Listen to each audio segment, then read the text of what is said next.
My mother-in-law tried to steal my 5-year-old to hand him to my husband's golden child brother because he deserved a proper family and his wife couldn't have kids. When my husband found out, he didn't shout. He did this. The next day, their lives started to unravel. When my mother-in-law visits, it's not a visit. It's an invasion with luggage. Matthew warned me earlier that day like he was announcing bad weather. She's coming for a couple of nights. A couple of nights, I repeated. So, 2 sunsets and a full psychological demolition. She's my mom, Lauren. And I'm your wife. I didn't sign up for a live-in heckler. He tried the calm voice, the one he used with customer service reps and our toddler when she decided socks were an act of violence. We'll be fine. Sure. And sharks are just enthusiastic swimmers. The thing is, this wasn't new. His mom had been at war with me since the day she found out I existed. She didn't even hate me in a creative way. It was the greatest hits on loop. I was a gold digger. I was cheating. Ethan wasn't really mine. Emma wasn't really his. Matthew was too nice and therefore doomed. She also had a bizarre fixation on antlers. She loved hinting my husband had them, like she thought humiliation was a family heirloom. Matthew's dad never joined in. He was quiet, gentle, the kind of man who apologized to furniture when he bumped into it. He missed the kids. He missed birthdays. He missed everything because his wife ran the family like a gated community. And Matthew? Matthew had spent his whole life being the other son. Ryan, the older brother, was the golden child.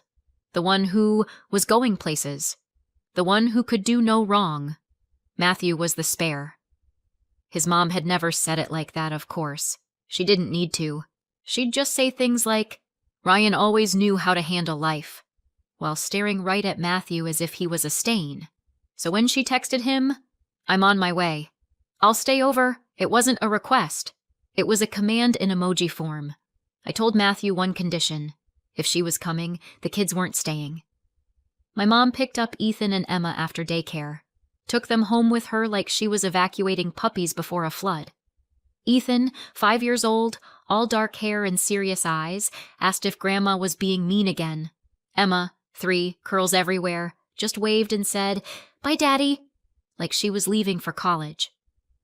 I stayed late at work, not because I had to, because I didn't want to walk into my own home and feel like a guest. By the time I got back to our apartment in Columbus, the hallway smelled like someone's burnt dinner and stale carpet. Normal building stuff. Ordinary. Inside my apartment? Quiet. That was my first mistake. Thinking quiet meant peace. I shut the door softly, slipped off my shoes, and headed down the hall. I wasn't trying to spy. I was trying to pee. Then I heard my name. Not Lauren, honey. Not Lauren, hi. The way people say your name when they're sliding a knife under it. Lauren, my mother-in-law said, like it tasted sour. I stopped. Right there in the hallway, bag still on my shoulder. The living room was around the corner. I couldn't see them, but I could hear them. Mother and son. Talking in that low, conspiratorial tone people use when they think they're clever. And then she said it. I'm telling you, you're Lauren. She had Ethan with Ryan. My stomach dropped so fast I swear my body forgot how gravity worked. Matthew's voice came out tight. What are you talking about? Oh, don't act stupid. I saw her with him. I knew it. She trapped you. First she tried to ruin Ryan's life, and now she ruined yours. Matthew made a sound, half disbelief, half anger. She was pregnant when I met her. You know that. That's the point, she snapped. She needed a man. A good man. A gullible man. I didn't breathe. I just stood there, listening to someone rewrite my life like she owned the copyright. And then she pivoted. Not back to insults. Forward. To a plan. They can't have a baby, she said. Ryan and Madison, years of trying. Nothing. And you know Madison's father, he's not going to wait forever for grandchildren. My brain snagged on the name Madison, Ryan's wife. I'd never met her. I'd seen one photo once, years ago, Glossy hair, perfect smile, the kind of woman who looked like she'd never had to beg a landlord for an extension. My mother-in-law continued, voice rising with excitement like she was describing a bargain deal. So why should they suffer? Ethan is right there. He's old enough, he's healthy, he's already potty trained. No diapers, no ruined figure. Just a ready-made boy. My nails dug into my palm. Matthew finally spoke like he meant it. Mom, stop. Don't you dare tell me to stop, she hissed. I'm trying to fix things. Ryan deserves a son. And I don't? Matthew said quietly. That silence after his question was loud. Then she did what she always did. Dismissed him. You have Emma. You can have another one. Lauren seems to pop them out whenever she wants. I felt something hot and sharp crawl up my throat. Matthew's voice went colder. You're talking about my son. She laughed once. Not kindly. Your son. Sure. That's what we're calling him now. And then, like she'd been holding this part back for the right moment, she lowered her voice. This is what we do, she said. We go to family court. Ryan files for paternity. The court orders a DNA test. Once he's legally established as the father, we push for custody. Matthew's breath hitched. Custody? He's never even met Ethan. Details, she snapped. That's what lawyers are for, and you're going to help. I'm not. Oh, yes, you are, she cut in. You'll testify that Lauren is unstable, that she yells, that she dumps the kids on her mother, that she's unfit. I actually blinked, because the audacity was almost impressive. Matthew's voice cracked. Lauren is a good mother. My mother-in-law made a dismissive noise. A good mother who sent her kids away today. See? I already know. Don't worry. I'll write it all down for you. What to say. How to say it. Courts love a calm, concerned husband. She was talking about me like I was an enemy nation, and about my child like he was a transferable asset. I finally moved. One step forward. Floorboard creaked. Silence. Then Matthew spoke, softer. Lauren? I rounded the corner. They were sitting on the couch like this was casual family bonding. His mom had her handbag beside her, like she'd settled in, like she belonged. Her face brightened the second she saw me. That fake smile snapped into place so fast it should have earned her an award. Oh, she said. Lauren, you're home. Get out, I said. She blinked. Excuse me? You heard me. Matthew stood up like his body had decided before his mind caught up. He looked wrecked, like someone had opened a trapdoor under everything he believed about his family. Lauren. I held up a hand. Not at him. At her. You don't get to sit in my living room and plan to steal my child, I said. You don't get to call me unstable while you're actively plotting kidnapping with paperwork. Kidnapping? She scoffed. Don't be dramatic. Dramatic is showing up uninvited with luggage, I said. This is criminal. She shot Matthew a look that said, handle your wife. He didn't. Instead, he said, in a voice I'd never heard from him before. Flat, firm. Mom, leave. Her mouth actually fell open. Matthew, now. She stood slowly, like she couldn't believe her feet were obeying. Then came the tantrum. She called me names. She called me a manipulator. She called me things I won't repeat because I'm trying to keep the story monetizable. She tried guilt. After everything I've done for you. Matthew didn't flinch. You've done nothing for me except make me feel small. That did it.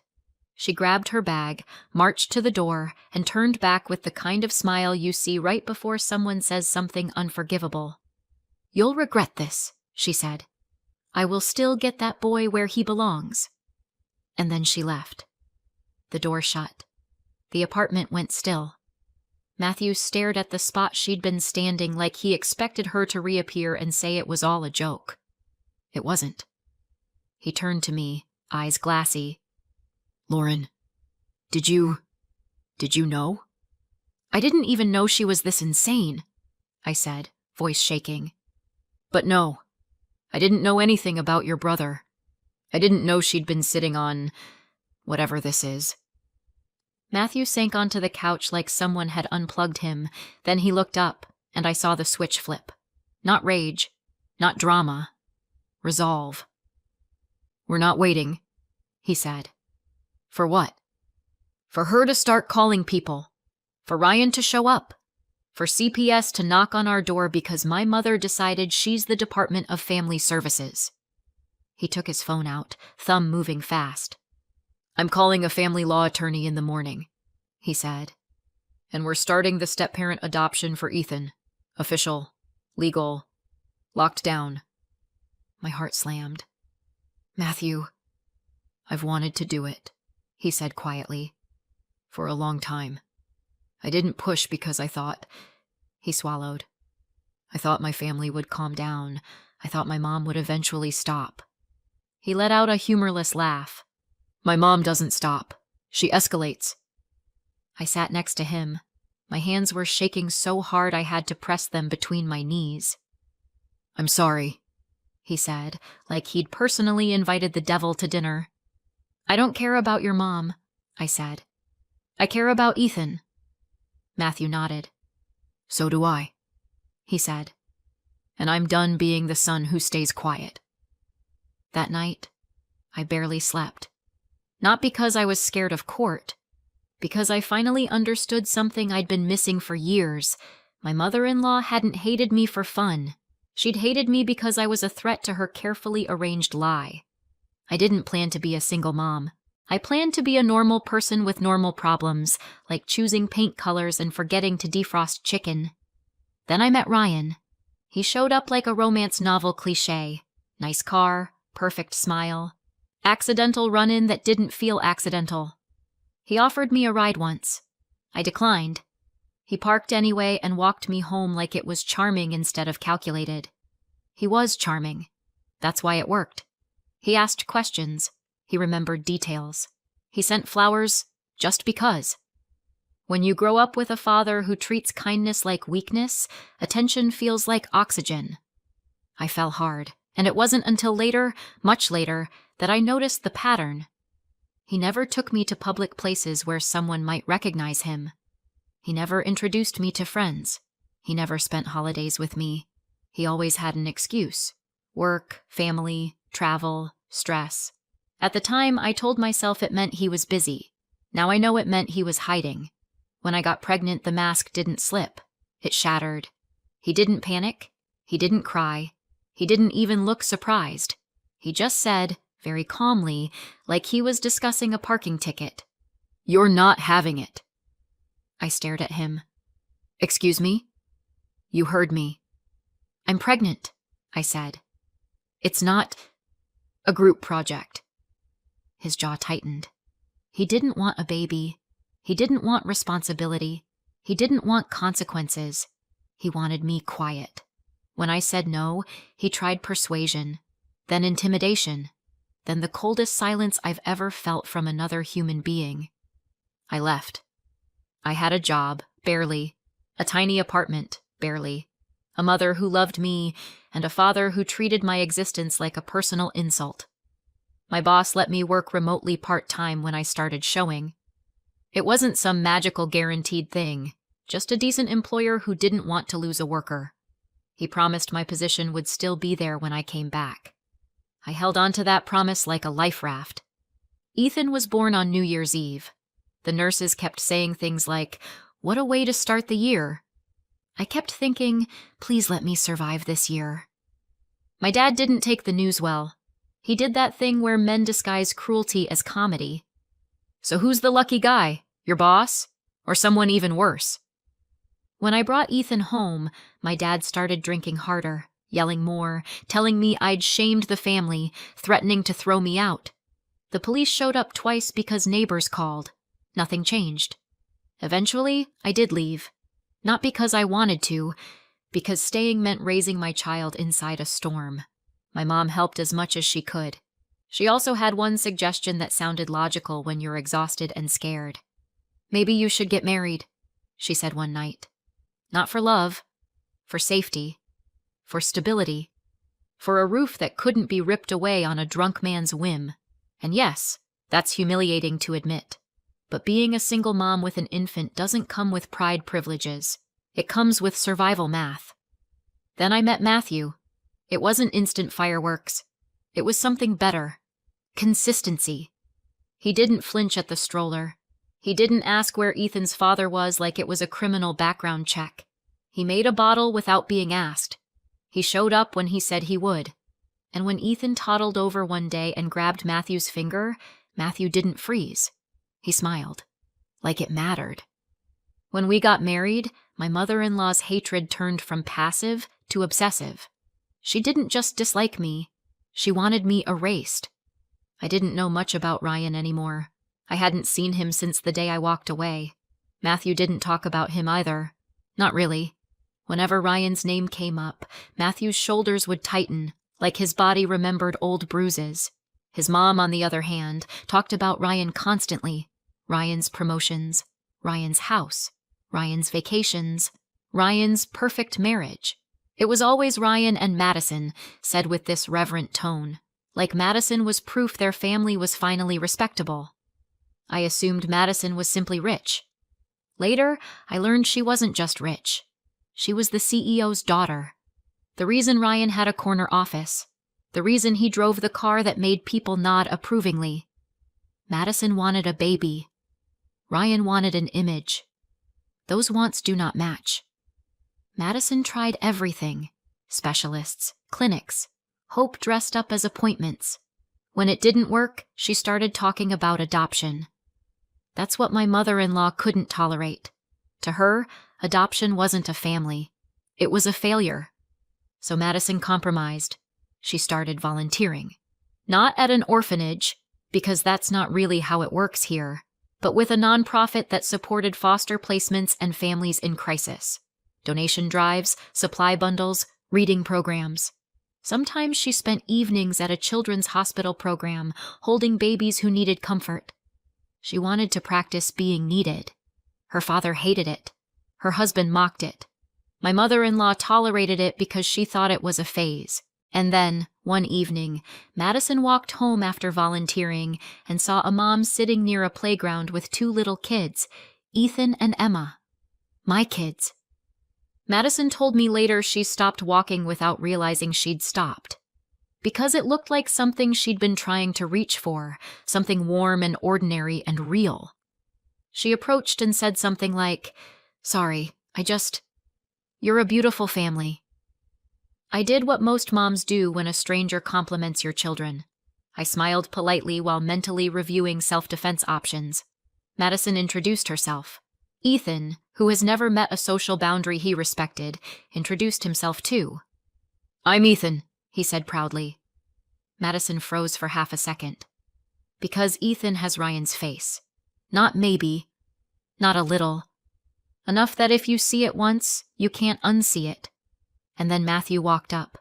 Madison recognized him from photos. She hadn't met him before.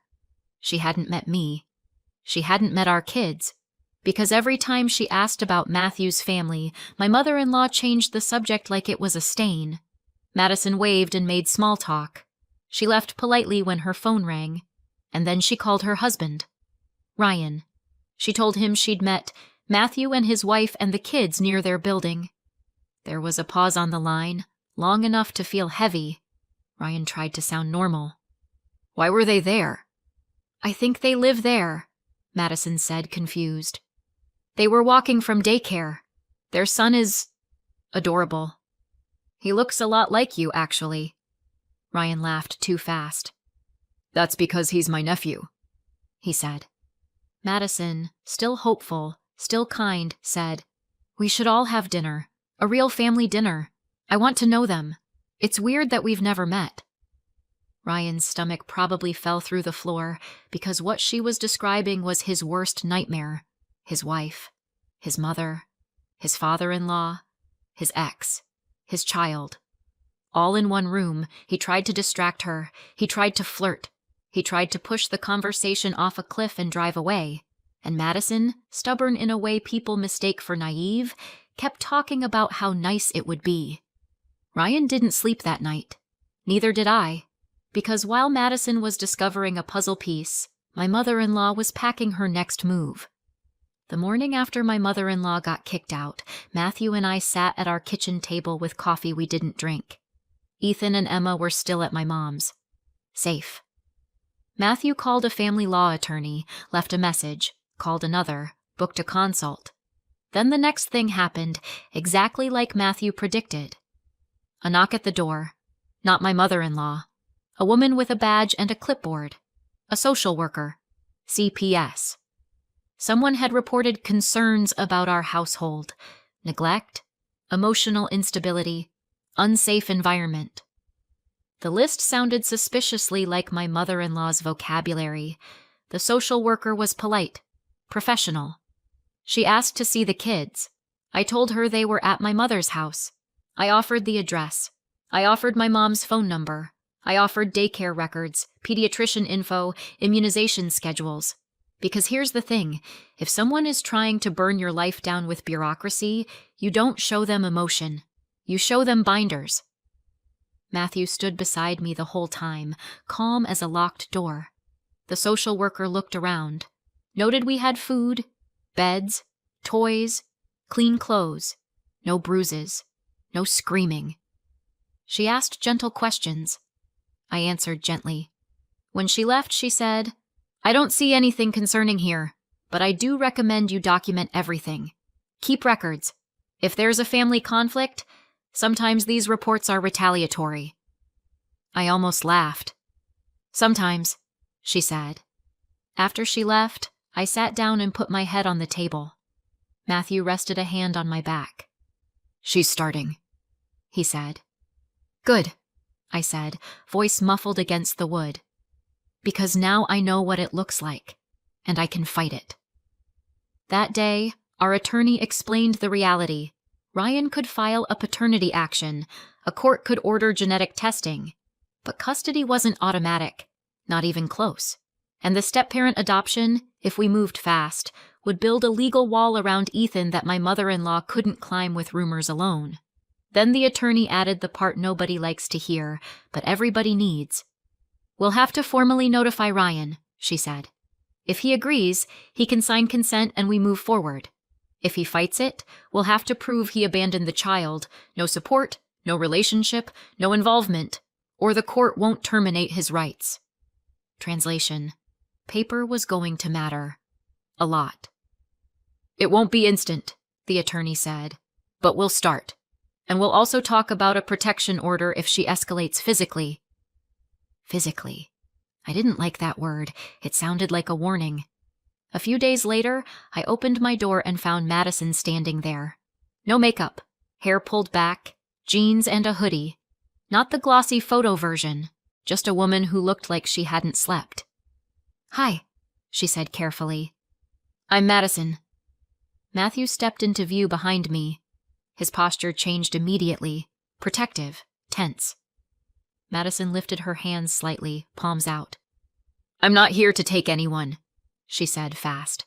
"I swear, I need to understand what's happening." I stared at her, and something in my anger shifted. Because this woman looked like someone had pushed her into a story she didn't consent to. "Come in," I said. We sat at the kitchen table, the same table that had become my war room. Madison's eyes flicked around the apartment like she was memorizing details, like she was trying to figure out if we were monsters. "I met you the other night," she said softly. "Your kids, Ethan and Emma." I nodded. "And then your mother-in-law showed up at my house," she continued, voice tightening. "She told me things." Matthew's jaw clenched. Madison swallowed. "She said you're unstable," she said. "That you're trying to trap my husband's family. That you're keeping Ethan away from his real father." I didn't interrupt. I let her say it. Because sometimes you need to hear the lie out loud to understand how bold it is. Madison's eyes filled. "I didn't believe her," she whispered. Not fully, but I started thinking about Ethan's face. And then I couldn't stop thinking. Matthew leaned forward slightly. Madison, he said carefully, did Ryan ever tell you he had a child? Her lips parted. She shook her head once. No, she said. He said he didn't want kids. Ever. There it was. I took a breath. Then I told her the truth. Not dramatically, not with crying, with facts. Ryan and I, years ago. Pregnancy, his demand, my refusal, his disappearance. Madison listened like someone watching a floor collapse in slow motion. When I finished, she stared down at her hands. So he knew, she said. He knew this whole time. Yes, I said. And so did your mother-in-law. Madison's throat bobbed. I've spent years thinking I was the problem, she whispered. I've been to clinics. I've been told to be patient, to relax, to stop stressing. And he had a child already. Matthew spoke quietly. My mom wants Ethan because it's convenient, he said, not because she cares. Madison laughed once. It was small and broken. She told me she wanted a grandbaby so badly, Madison said. She acted like she was on my side. Matthew's expression didn't change. My mom is always on her side, he said. She just borrows other people's pain when it helps. Madison wiped her face. I need to talk to Ryan, she said. Matthew stood. I'll be here, he said. But maybe don't do it alone. Madison shook her head, already rising. I've been alone in this marriage for a while, she said. I just didn't know it. She left. And less than an hour later, Ryan showed up. Ryan's knock was firm, like he owned the hallway. Matthew looked through the peephole and went still. He's here, he said. I didn't ask who. I already knew. Matthew stepped into the hallway and pulled the door mostly closed behind him, blocking Ryan's view into the apartment. I stood a few feet back, heart pounding. Ryan's voice carried through the thin door like arrogance had its own speaker system. This is insane, Ryan said. What did you tell her? Matthew's voice was calm. Too calm. The truth, Ryan scoffed. You don't know the truth. You know what she claims. She didn't claim, Matthew said. Mom did. Mom sat on my couch and laid out a plan to take Ethan. There was a pause. Then Ryan's voice dropped. Look, Mom gets carried away. You know how she is. Matthew laughed once. Dark. I do. That's why you married up and left me to deal with her. Ryan's tone sharpened. Don't turn this into sibling therapy. Madison is upset. Her dad is upset. You have no idea what you've just done to my life. Matthew's voice stayed steady. You did it to your life, he said. You did it when you walked away from Lauren. You did it when you lied to your wife. Ryan exhaled. Then he did something that sounded almost like desperation. I can fix it, he said. I can talk to Madison. I can calm her down. You just need to not interfere. Matthew didn't answer right away. When he did, his words were quiet but sharp. Do you love her? Silence. Ryan didn't say yes. He didn't say no. He said, She's my wife. Matthew's voice turned colder. If she's just your ladder, leave her alone, he said. But if you actually love her, fight for her.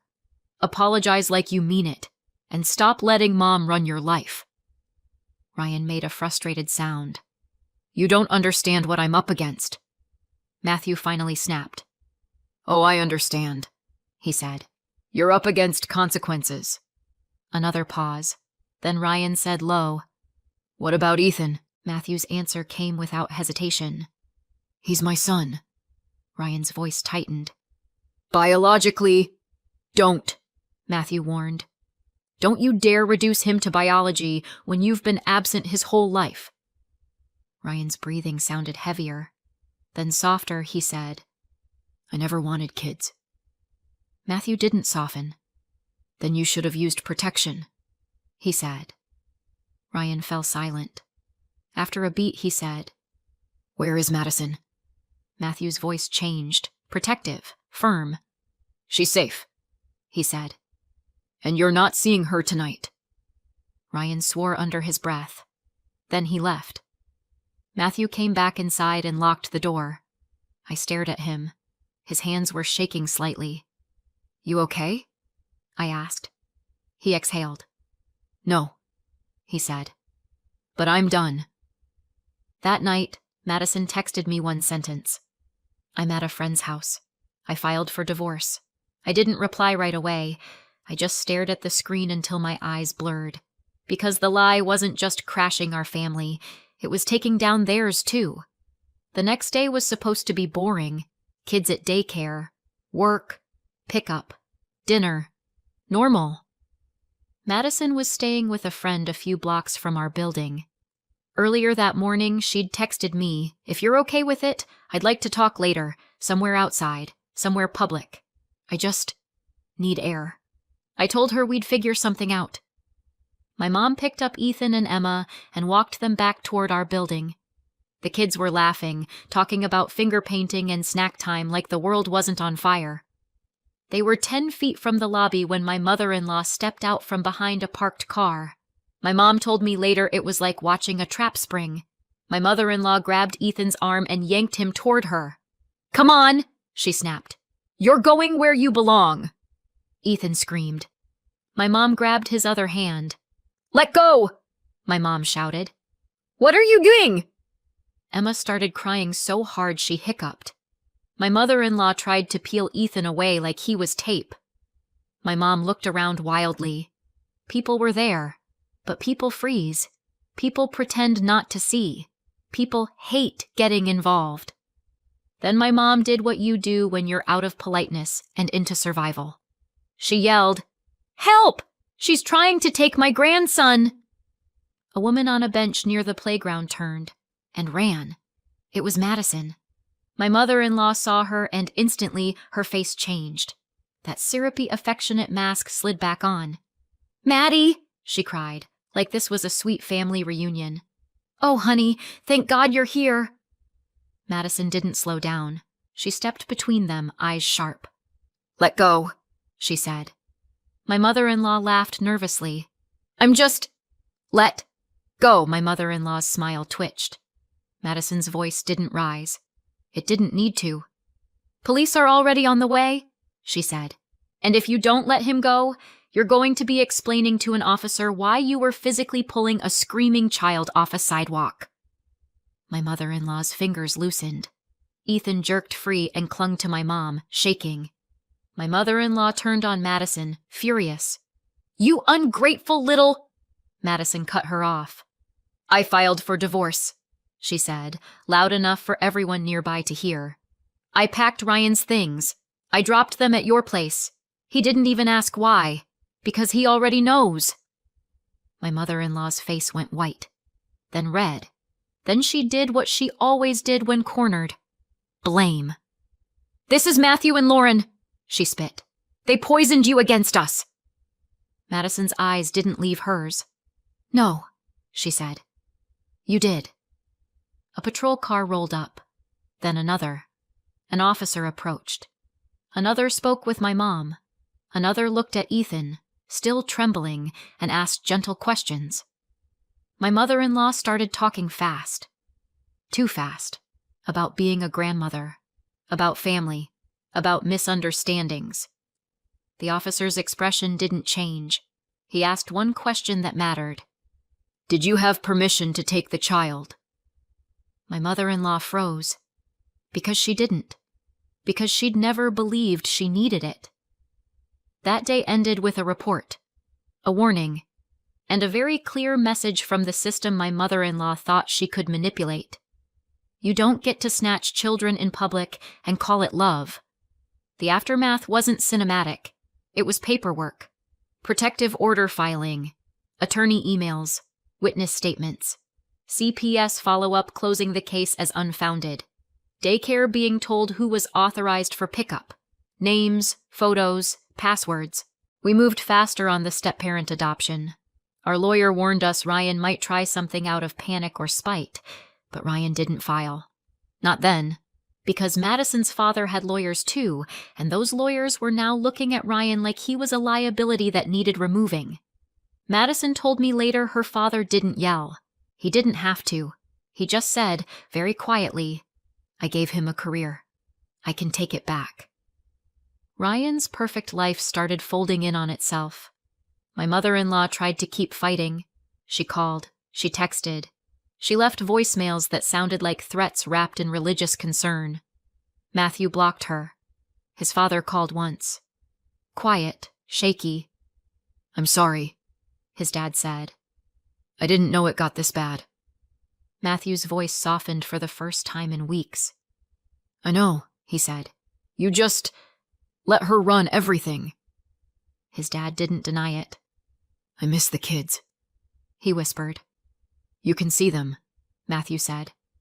"But if you bring her, if you even hint at her plans, we're done." His dad agreed. And for the first time in Matthew's life, he set a boundary his mother couldn't bulldoze.